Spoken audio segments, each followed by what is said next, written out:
Recording. Let me share my desktop. Can you see my desktop? Yes, sir. Okay. All right. What I will do, I'll quickly go through what we have done so far. So we have from the dataset library, I have taken this old faithful Geyser dataset. And in that dataset, you have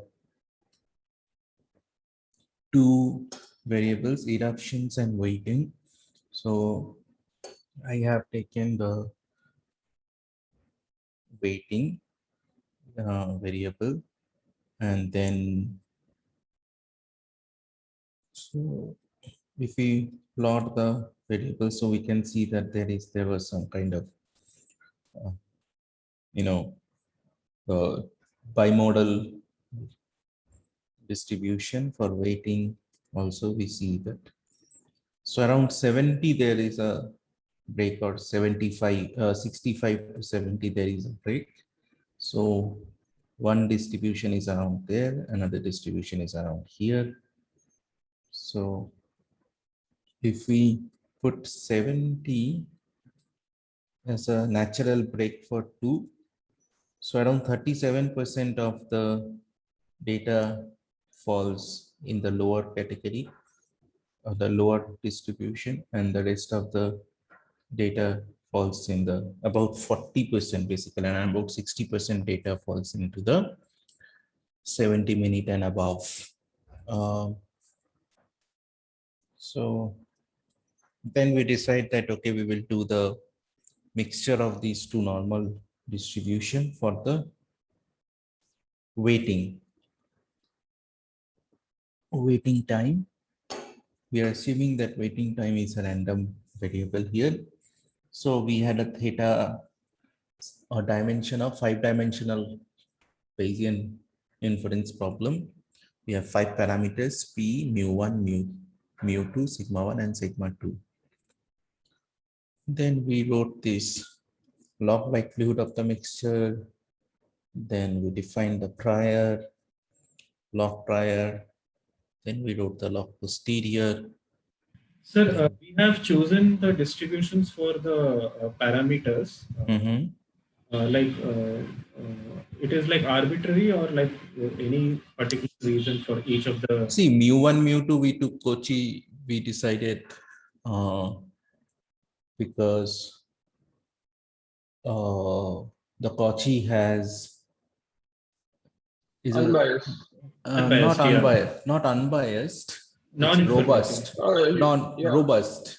Robust in a sense, its moment does not exist. Yeah. Mean variance does not exist. So it really does not. I mean, we cannot say, okay, the prior, we cannot include the, we have assumed some kind of prior mean, prior variance for the distribution. In that sense, we chose mu sigma. Yes, sir. Uniform. So what does Mm-hmm. So what does unbiased mean in Bayesian context? Bayesians In terms of equations. Bayesians are never interested about unbiased, because Bayesian solution will be always biased. Right, exactly. Yeah, okay, got it. So are basically we could have distributions which have infinite variance, or not infinite variance. No, which has a infinite spread. Actually, Bayesians are more interested in see, let me put you here. So we have, you know that mean square error of a, say, y, we can say you know that this is bias y, bias square plus variance of y, right? You are aware of this result, correct? Yes, sir. So in the classical or the frequentist setup, what they do, they say we will always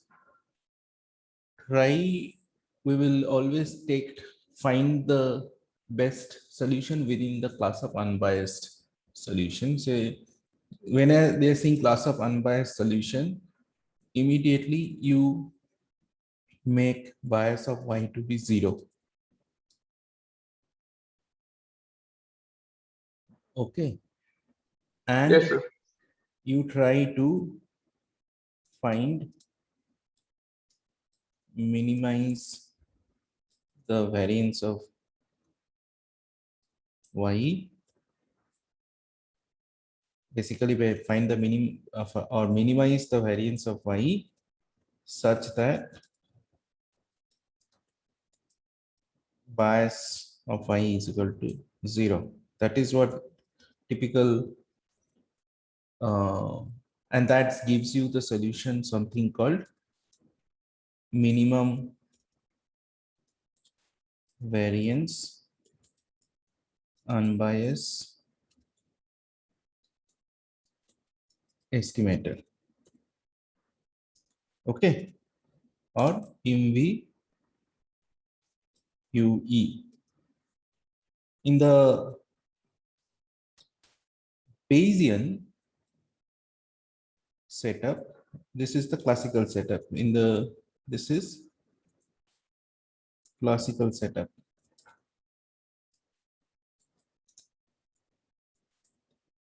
Okay. In the Bayesian setup, what happens?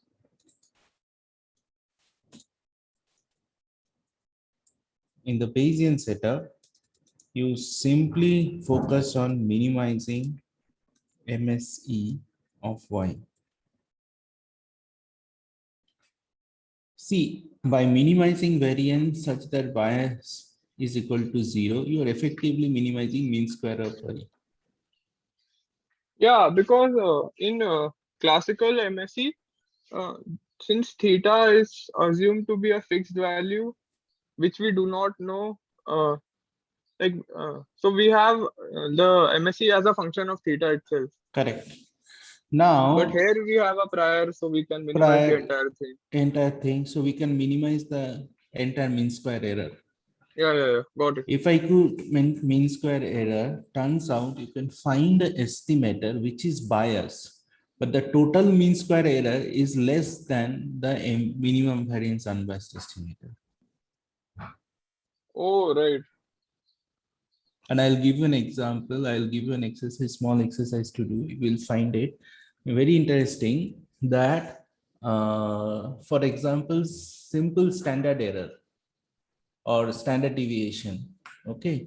If you try to find a mean square error, a standard, an estimator for which mean square error is minimum, you will come up with a estimator for standard error, deviation for which mean square is minimum is actually different than the minimum variance unbiased estimator for sigma square or Right. sigma. So there is an example I'll give you as an assignment, and Yes, so you sir. can come up with a estimator whose mean square error is minimum than the minimum variance unbiased estimator. Okay, Yes, sir. so that can be possible. So that's why Bayesian thinking says that why bother about bias or unbiased estimator? I can accept a little bit of bias if I can reduce the variance overall error, mean square error, average error significantly. Yes, sir. So I can induce a little bit of bias by choosing the prior, but if I can able to reduce my error significantly, that is better. So that is the Bayesian thinking goes into. Okay, then so I choose this D Cauchy, and then choice of gamma was a bit of interesting for me. So technically I would prefer a half Cauchy here, but why I chose gamma? The reason is I chose gamma. Let me show you. I think if I just do distribution, this will give me, if you see the mean and the variance. Yeah.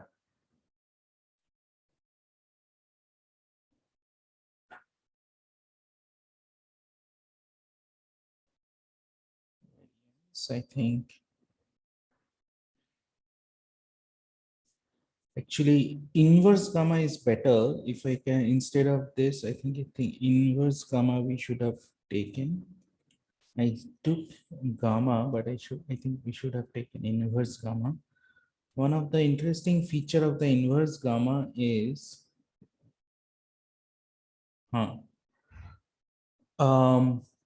you can take inverse gamma. Actually, I mistakenly took gamma. I think we can take inverse gamma. Now, one of the interesting thing of inverse gamma is mean exists only if alpha is greater than 1. And the variance exists only if alpha is greater than 2. So if you choose mean and mean alpha value of alpha to be less than 1, then mean variance both cease to exist. Mean variance does not exist for the inverse gamma. So what people do, you can see that alpha is 1 and that makes it a very sharp light blue. But if as soon as if you choose alpha to be less than 1, then it will behave like this, sort of a exponential kind of behavior with variance to be very high. So basically variance does not exist in this case. So mean variance is so this is an interesting choice of for the sigma. Inverse gamma is also the conjugate prior for sigma. So that is one of the reason I thought I am taking, I wanted to take the inverse gamma. I end up taking gamma. So maybe in the next, I can, maybe I will just leave it for you as assignment to play with the inverse gamma and the half Cauchy to implement for the sigma. Okay. So, yeah. For P was chosen because of non-informative. Just flat. Oh yeah, that's a flat prior. Just flat prior. Yeah. That was the main purpose. So then log prior, log posterior we defined. We have, so far we have taken simulation says 100, but we can take 1. Now, one thing we have found that, I think somewhere here. So it was hovering around first, and then after it took about 400 samples to somewhere, settle down around 54, 55. And so we see that mu also in the, for the first distribution, mu is also around 54, 55. And so I actually found also around the first, the smaller distribution has about 37% of the data set. And also we found here, I think this was the case. So P was around 28%. So maybe if we just run it for a little bit while, it might take the mu to be a P to be converge around 37 or 38%. So we will see how it goes. So what we will do, but one thing we for sure that we should not consider these first few initials because they have not converged to the target distribution yet. So we have to throw away these first initial values, and then we have to do the inference of the rest of the values. So what I will do, and these first initial values typically called burn in. Okay. So maybe I will just put burn in sample. I'll take 1,000 samples as burn in and 10,000 samples for initials. Okay. Sorry, simulation size. And then what I will do is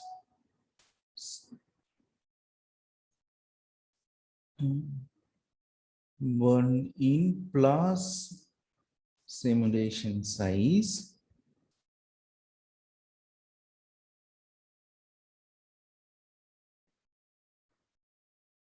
and my theta star will also burn in plus simulation size. Okay. And then let us, so total will be 11,000 samples will be sort of simulated.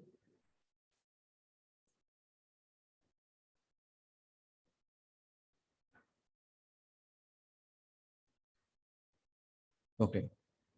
And then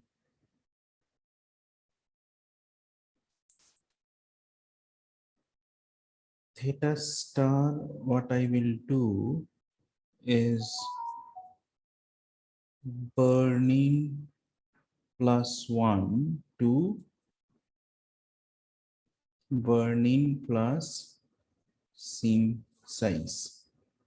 So burning plus 1 is 1001 and 2 11,000. So these, so up to burning, we are not considering the values. And why it is doing so? Theta dot star.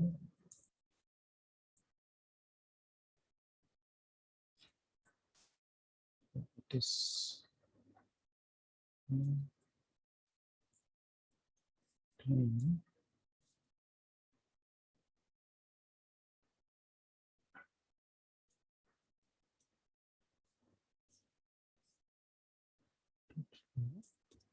Some NA values may have created, I don't know why it is doing that.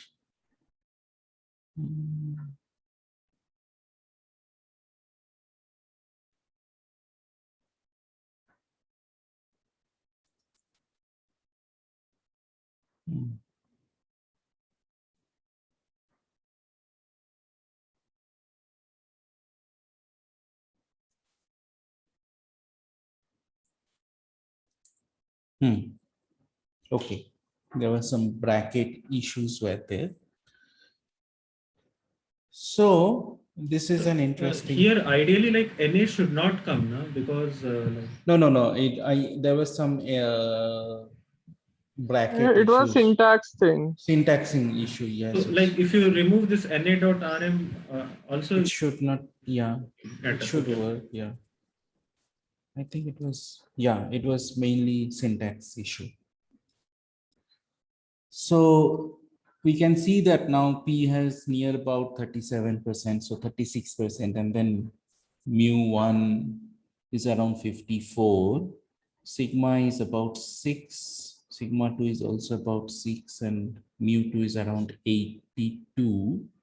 So if we see 82 means around here, and 54, 55 is around here. So it has more or less correctly estimated, and sigma is 66. So 6612. So 55 plus 12 will be say 65, 67, 68. So around this will be the upper bound of this distribution, and then 55 plus 12 will be 45, 43, 42, 40, 42 is the lower bound here. So this will be the, so if I am assuming, say, let me just theta hat, I can just take theta hat. So that means I'm just doing some motor approximate kind of stuff. mu1 minus 1.96 times theta hat sigma 1 is 42.96 plus this, so 66, around 66, 65, 66 is the upper bound. So most of the this band distribution is between this and then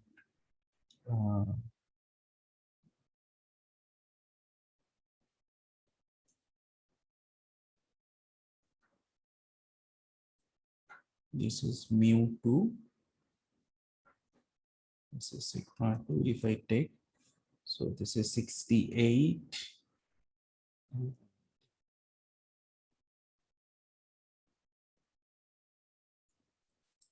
91. So this is my around 95% confidence interval for these two distribution we are seeing. Okay. So now what we can do, we will, in fact, we can do is for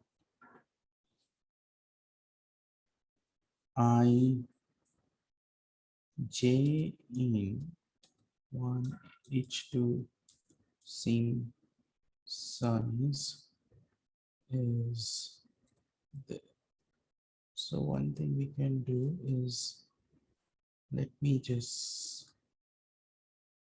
copy this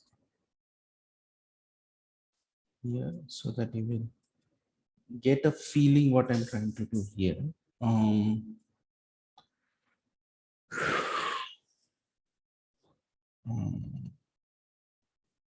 so let me just do that.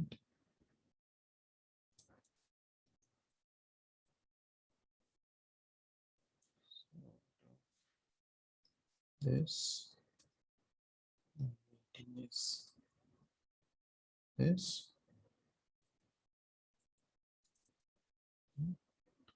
And then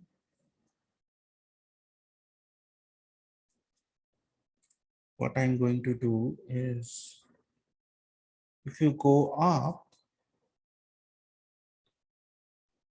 so this is the density PDF we actually computed.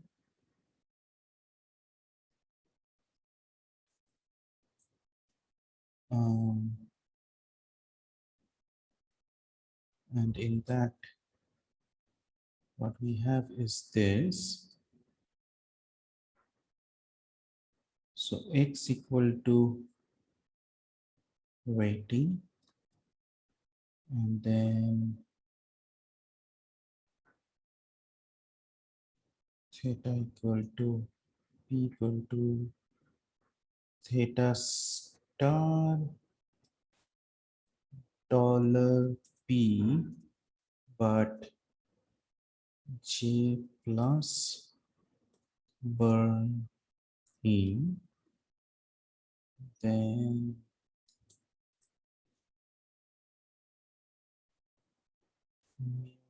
one is theta star j plus, actually what I will do is this j1 equal to j plus burn in, and just put it here, so it will be simply j1 and j1.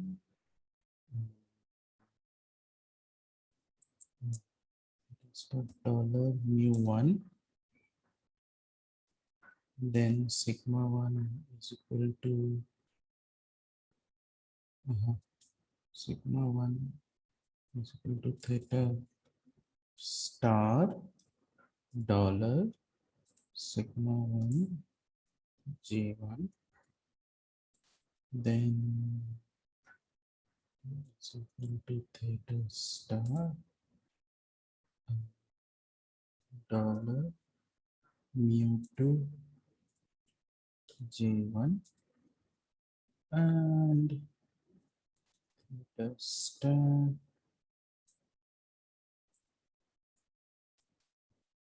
dollar sigma 2 j2, and this is my PDF. evaluated at simulation number. Sir, it should be J1, no? Sorry, yeah. So this is the PDF evaluated at the J1th iteration of MCMC simulated values. Okay, so and then what I can do is just simply draw lines, weighting, comma, PDF evaluated at that value. So LWT equal to say 2, maybe color equal to red. So let me try this.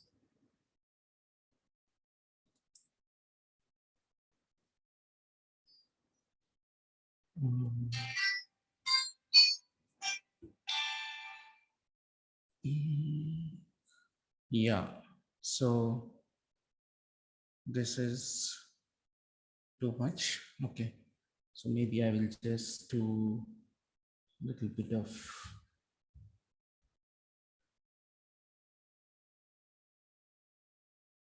okay, let me do this thing little bit of LTY karte. So,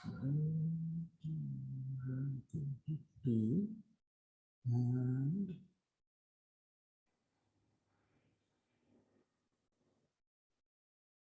so on.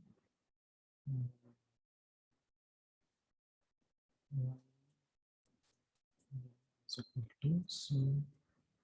0 to 0.08 or 0.8.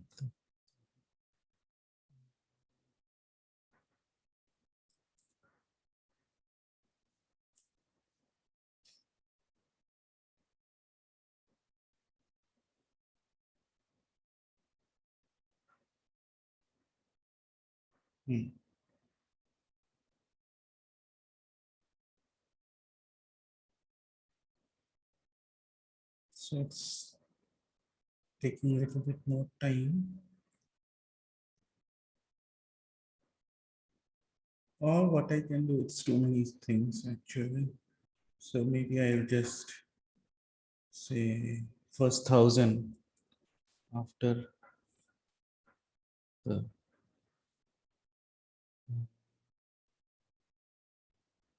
create the plots. So what I will do, just first 1,000 is good enough for me.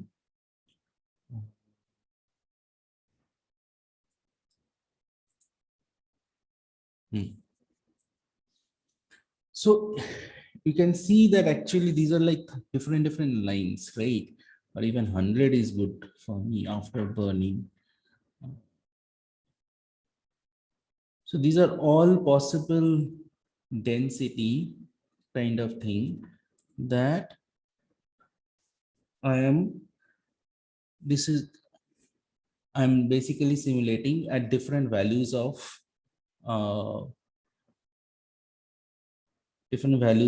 simulated MCMC sample. Okay. Is that okay with you guys? Clear? Yes, sir. Huh? Now what you can do, these are all simulated samples, right? Now what you can do, guys, you can think of simulating, say, a mean of these densities. Similarly, 95% band of the densities. Can you think of that? All you have to do point-wise, of course, you will do it point-wise. Say, at this point, there are 1,000 densities passing through, right?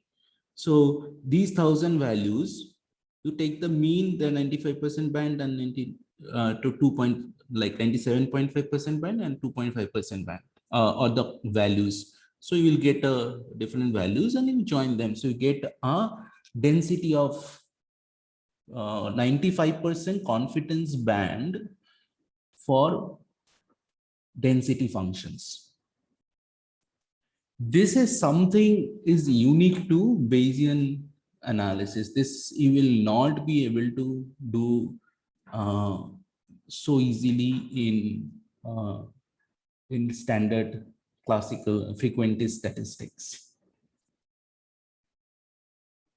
So it also gives you, see, in the typical thing, what will happen is, just a minute. In the typical thing, what will happen? It will probably draw kernel density estimate lines, weighting.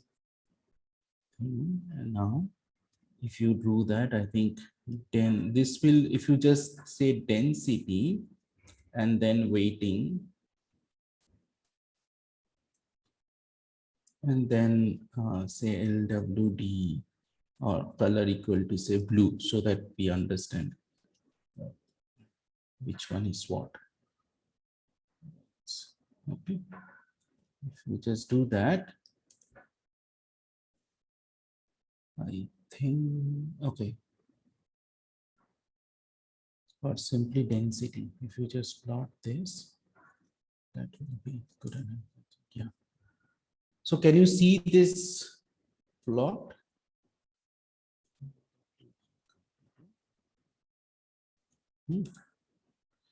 See this plot. So this is my kernel density estimate, but this will only give you a density estimate of just a estimate. It will not give you that what is the Distribution. distribution around, what is my confidence margin of error of any estimate is estimate, right? What is the margin band around, or the margin of error around it? But in the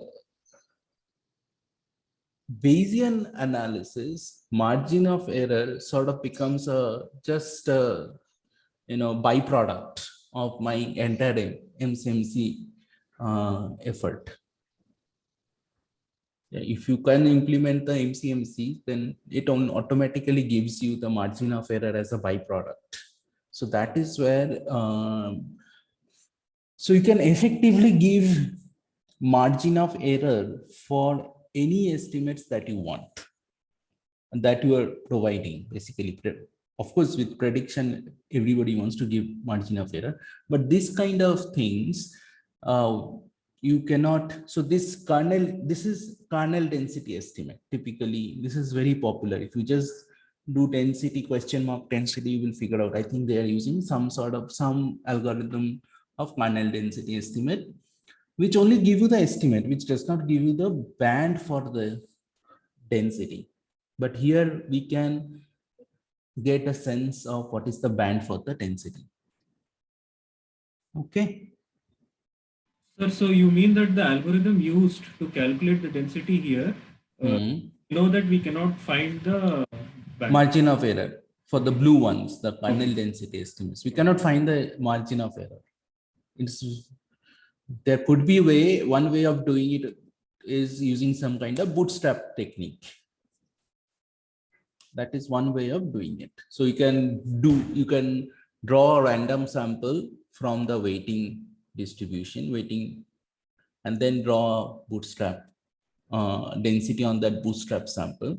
You do it many times, and that will give you a confidence interval for this estimate.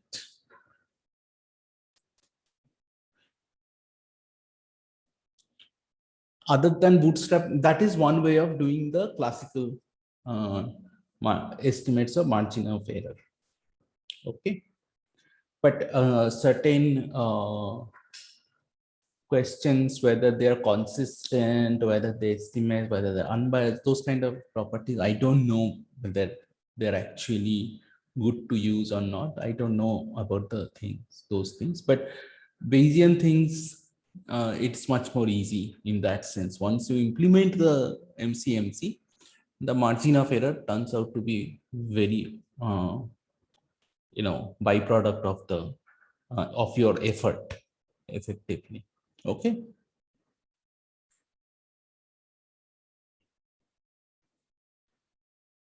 So,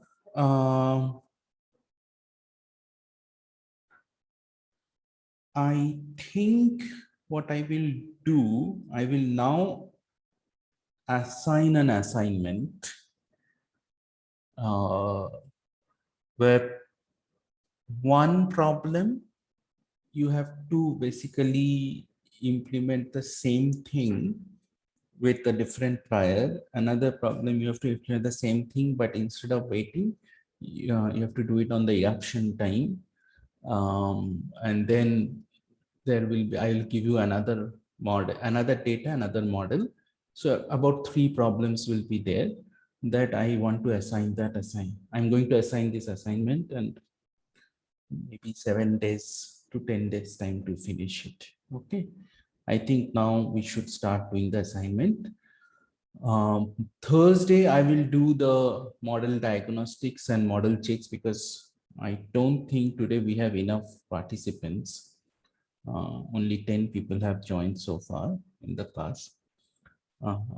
Because otherwise, So Thursday, we will start the model diagnostics and model, basically MCMC convergence, how to check MCMC convergence and all these things I will discuss. I will also assign a reading assignment maybe right after the class about the MCMC diagnostic. So what I will do, I will direct you some online material and a book chapter. You go before you come to the class, you just have a read. I'm expecting many things probably will not understand. You will have some doubts. You probably will have many doubts, but that will, I think, that will actually encourage more discussion on Thursday's class. So I'm expecting more discussion on Thursday's class. Okay. So there will be reading assignment for Thursday's class. Before Thursday, you come join the Thursday's class, you must do the reading assignment, and there will be a hands-on assignment I will give you maybe about 7 days to 10 days time. Okay. All right. So we will stop here today. I'll